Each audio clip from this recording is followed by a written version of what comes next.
మాటలు నేర్పించాడు.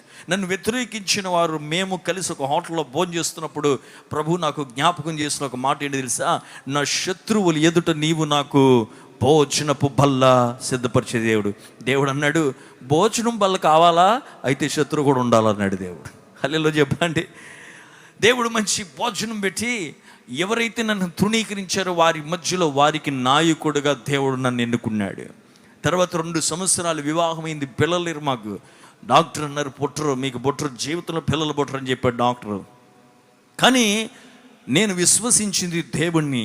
నన్ను పిలిచిన దేవుడు నమ్మదగిన వాడు, ఆయన వాక్యము నమ్మదగినది. నమ్ముట నీ వలనైతే నమ్మువానికి సమస్తమును సాధ్యమే. నేను నమ్మి చెప్పాను మా మందిరంలో, ఈ సంవత్సరం కల్లా ప్రభు నాకు కుమారుని ఇస్తాడు.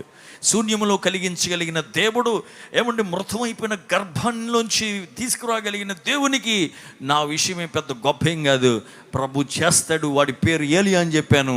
2011 అక్టోబర్ 21వ తారీఖున ప్రభు నా కుమారుని ఇచ్చాడు.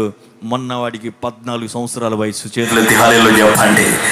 అయితే దేవుని వాక్యం ఉంటుంది కదా, మనం అడుగు వాటికంటేను ఊహించు వాటికంటేను అత్యధికముగా చేసే దేవుడు అంట. నేను ఒకరిని అడిగితే ప్రభు నాకు 2 ఇచ్చాడు. ఇంకొకడు పుట్టాడు, వాడు ఇప్పుడు 8 సంవత్సరాలు. వాడి పేరు యోహాన్ అన్నమాట. ఎందుకు ఈ విషయాలు చెప్తున్నానంటే, సమస్త ప్రతికూలతలు, సమస్త పరిస్థితులు తారుమారై ఎన్నెన్నో జరిగినాయి. కానీ ఈరోజు ఇక్కడ సజీవంగా నిలబడ్డానికి గల కారణం ఏంటి? ఎందుకు పొద్దున్న లెగిస్తే పరుగులు అని అంటే, ఈ నన్ను ఇంతగా ప్రేమించి నా పరిస్థితుల్లో నేను కృంగిపోయినప్పుడు, నశించిపోయినప్పుడు, దుఃఖంలో ఉన్నప్పుడు, నన్ను అందరూ విడిచిపెట్టి నన్ను హేళన చేసిన సమయంలో నన్ను